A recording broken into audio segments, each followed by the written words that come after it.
Welcome to this explainer. Today, we're diving right into the incredible and honestly deeply tragic story of J. Robert Oppenheimer, the chief architect of the atomic bomb. We're going to explore a story of unparalleled scientific brilliance, mind-boggling logistical undertakings, and profound moral dilemmas that literally still echo through our world today. Okay, so let's start by looking at this wild paradox. We're talking about a man who lacked the highest scientific accolade. He never won a Nobel Prize, but who fundamentally altered the fate of the entire world. Despite being nominated 3 separate times, he just never won it. His peers actually noted that he kind of lacked the patience to sit down and do those long, grueling, tedious calculations. And yet, his profound grasp of physics, chemistry, and engineering, mixed with this immense, undeniable charisma, positioned him to lead a project that gave humanity, for the very first time in history, the terrifying power to destroy itself. Section 1. A brilliant but flawed mind. So early on, Oppenheimer actually had a pretty disastrous, clumsy start in experimental physics. Over at Cambridge, he was forced into experimental work, which, well, he absolutely hated and was frankly terrible at. He fell into a deep depression, called his room a miserable hole, and get this, in a moment of sheer emotional anguish, he literally poisoned an apple with toxic chemicals and left it on his tutor's desk. I mean, wow. Thankfully, the tutor didn't need it. But when he transferred to Göttingen in 1926, everything changed. He shifted his focus to theoretical physics under the mentorship of Max Born, and he just thrived. He found his calling, his people, and pumped out over a dozen papers in just 2 years, a real night-and-day turnaround. Section 2. Unlocking the atom's power. The crazy thing here is that in just 7 short years, the scientific consensus completely flip-flopped from splitting atoms being dismissed as pure moonshine to it becoming a proven, weaponizable reality. Back in 1933, giants in the field, like Rutherford and Einstein, were sure that harnessing nuclear energy was impossible. But then, the neutron was discovered in 1932, and that changed the whole game. Because a neutron has no electric charge, it wouldn't be repelled by a nucleus. Fast forward to 1939 when Hahn and Strassmann successfully split a uranium atom, and the race was officially on. Actually, fun fact, when a young physicist ran into Oppenheimer's office to break the news of the split atom, Oppenheimer went straight to his blackboard and mathematically proved why it was impossible. But within 15 minutes of actually seeing the experiment for himself, he realized, oh wow, not only is this real, but we can build bombs with this. Section 3. Leading the Manhattan Project. Now, in general, Leslie Groves took charge of the Manhattan Project. Picking Oppenheimer to lead the lab was shocking to pretty much everyone. I mean, look at these massive red flags. Oppie had 0 administrative experience. He was widely viewed as this impractical theoretician who didn't know the first thing about actual equipment. Plus, he had undeniable ties to the Communist Party through his wife and his close associates. But despite all of that, Groves saw a real genius who possessed the overwhelming, burning ambition needed to beat the Nazis to the bomb. Groves needed someone who could speak the language of physics, chemistry, metallurgy, and, most importantly, people.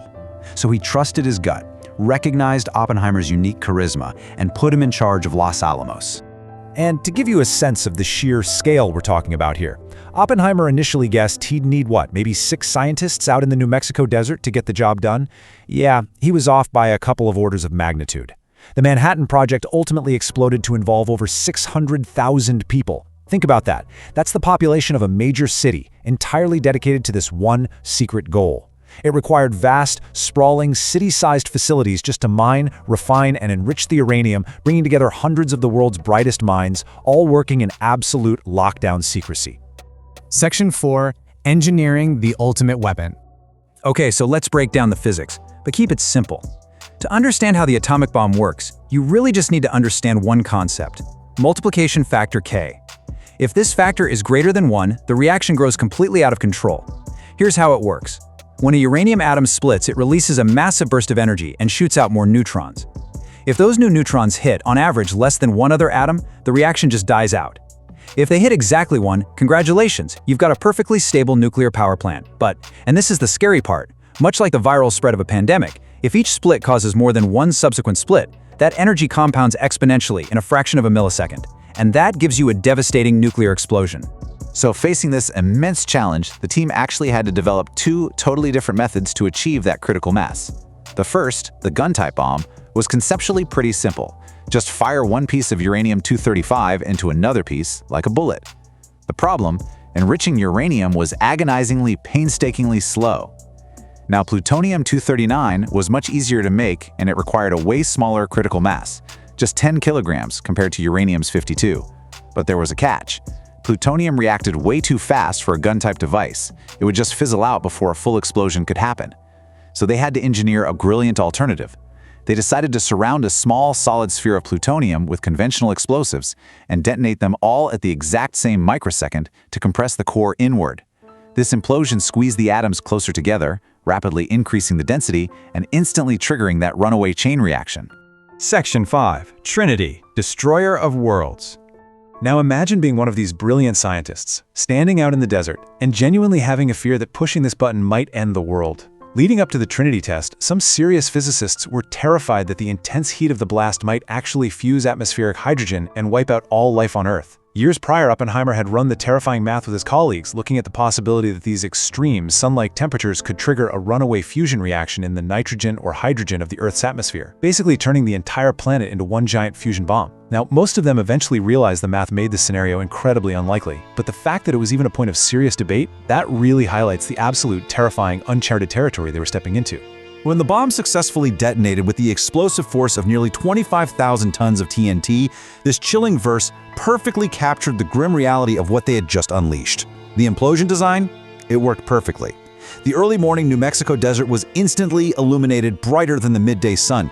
The intense heat literally melted the desert sand into green glass, and this massive, churning mushroom cloud roared 12 kilometers up into the sky.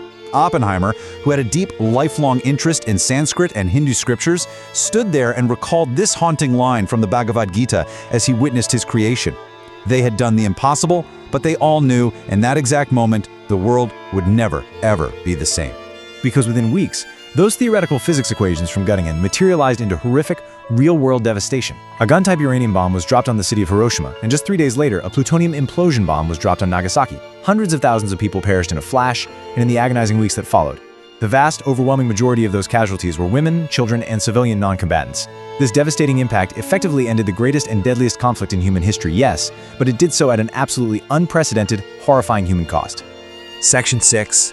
Fallout and a complicated legacy. Following the war, Oppenheimer desperately fought against the creation of the hydrogen bomb, as weapons yields grew thousands of times larger. You see, he had hoped Trinity would be the end of it, the ultimate deterrent, but instead, it was just the starting pistol. When the Soviet Union tested their own atomic weapon, the US panicked and pushed forward with the hydrogen bomb, which actually uses the heat of a fission bomb just to act as the trigger for a massive nuclear fusion explosion. The escalation was mind-boggling. Look at this. The first H-bomb, Ivy Mike, was roughly 400 times more powerful than Trinity. And a few years later, the Soviets tested the Tsar Bomba, which was over 2,000 times more powerful than that original atomic blast. This runaway apocalyptic escalation was exactly Oppenheimer's greatest nightmare. And then, despite being hailed as a national hero, his past suddenly caught up with him. After the war, Oppenheimer used his immense platform to fiercely argue for global arms control. But we're entering the McCarthy era now. His past associations with the Communist Party, paired with his very loud, very public resistance to the hydrogen bomb, put a massive target on his back. He was subjected to illegal wiretaps, intense surveillance, and eventually a grueling, humiliating hearing that all but accused him of outright espionage. So, in 1953, the very man who handed America the ultimate weapon was completely stripped of his security clearance, effectively exiling him from the inner circles of government science forever. As we wrap up this explainer on Oppenheimer's life and his monumental work, I want to leave you with this final provocative thought. Oppenheimer famously hated simple black and white narratives about his work. He completely rejected the idea that they were just doing the work of the devil, but at the exact same time, he openly acknowledged the very real blood on his own hands. Science gives us incredible, universe-altering tools, but it clearly doesn't automatically hand us the wisdom to use them responsibly. So, is the unleashing of the atom a testament to the absolute triumphant peak of human intellect, or is it a tragic doorway to our own potential extinction? Think about that. Thank you so much for watching.